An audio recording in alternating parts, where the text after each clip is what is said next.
And it's Friday night, March the 12th, 2010.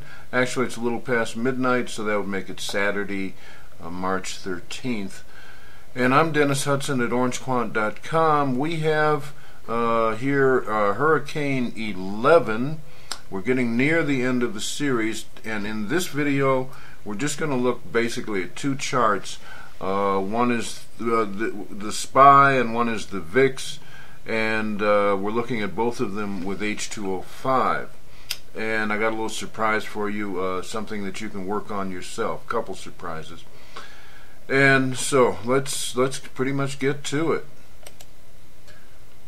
And first off, the VIX. Now these are both monthly charts, the SPY and the VIX, that I'll be showing you. And that's really the longest term I can run on my platform.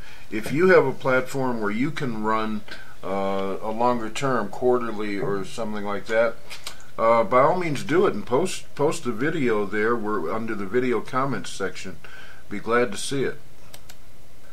Now normally the span of the chart setup, like this is a monthly, that would be no impediment to being able to forecast further out than you see me doing.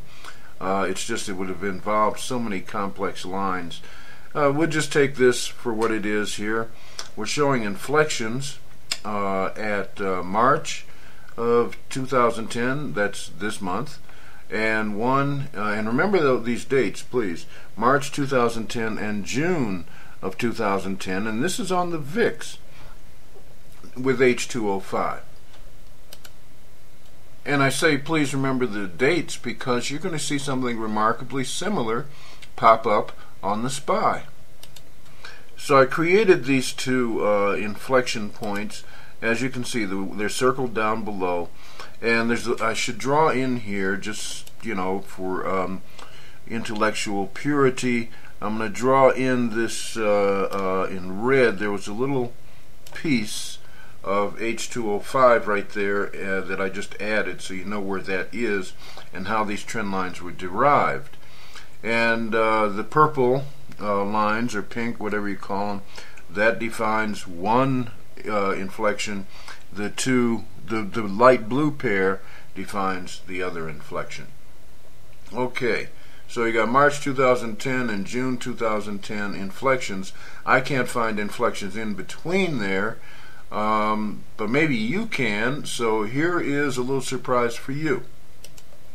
Here's a blank slate, and you can work on those trend lines on h2o5.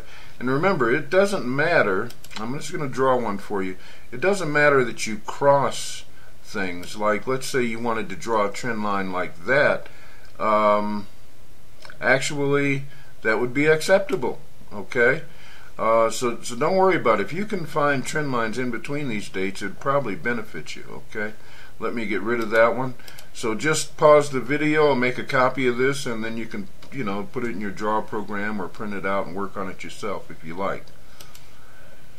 However, if there are no other inflections between that March and that June inflection, what this would mean is, most likely, is that from now until that inflection in June, we get the VIX going up, which means we get the market going down. Okay? Well, actually, the VIX would start going up in April, is what I mean. March is the inflection, so that we'd get the reversal starting in April. So, and then the June would be the top of that climb, and it would be July when the VIX starts going down and the market would start coming back up.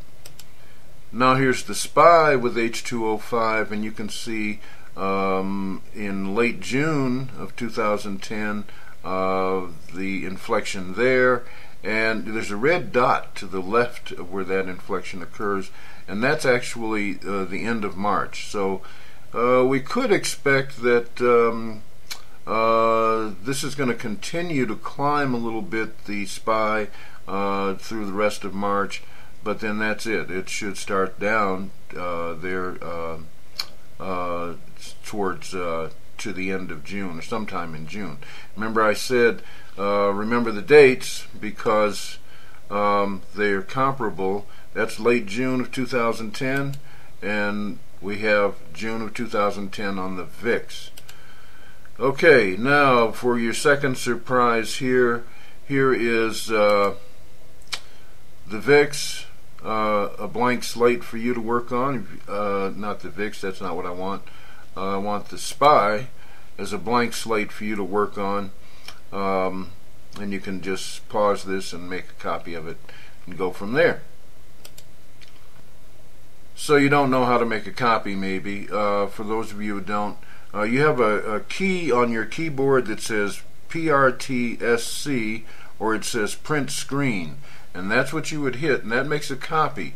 You can then go to your draw program and paste, such as MS Paint, and to find MS Paint you go to Start, Programs, Accessories, Paint, and you would just paste it into MS Paint and work from there. So that was quick and easy. And here again, you want to get your FLIR 2 ebook so you understand how to create H2o5 and synthetic trend lines and a few other things. And again, I keep saying this, and I'm going to reiterate this again. It gives you peace of mind. It gives you a sense of control. Now, I did say a few videos back that I was going to do something with cocoa and oil. As I look at the futures contracts, just explaining that and how all this works, because I don't trade futures and I'm not, by any means an expert at it, I think I'm going to leave off from that, except to say the following. People are not trading cocoa or oil futures for the sake of having oil, so much as they are trading them as hedges against inflation, or if they go short against deflation, however they work that out. So you're seeing these strange behaviors in those, and if you go and you study a little bit about futures, you'll understand why it makes some thuggery in the market more likely, that is a crash and some serious volatility, because they have an impact on other aspects of the market. But I'm going to leave it alone because I don't feel I'd be doing it justice for you to take up the subject when I barely have any understanding of it at all myself. And with cocoa, what you want to notice is how it is presently trading in a strange way, contrary to its normal pattern, where demand should be really sharply rising, and yet it's kind of hit and miss. I believe yesterday it was moving up, but it's hit and miss. Alright, go get yourself some peace of mind over there with the FLIR 2 ebook. I'm Dennis Hudson at orangequant.com. Have a nice weekend.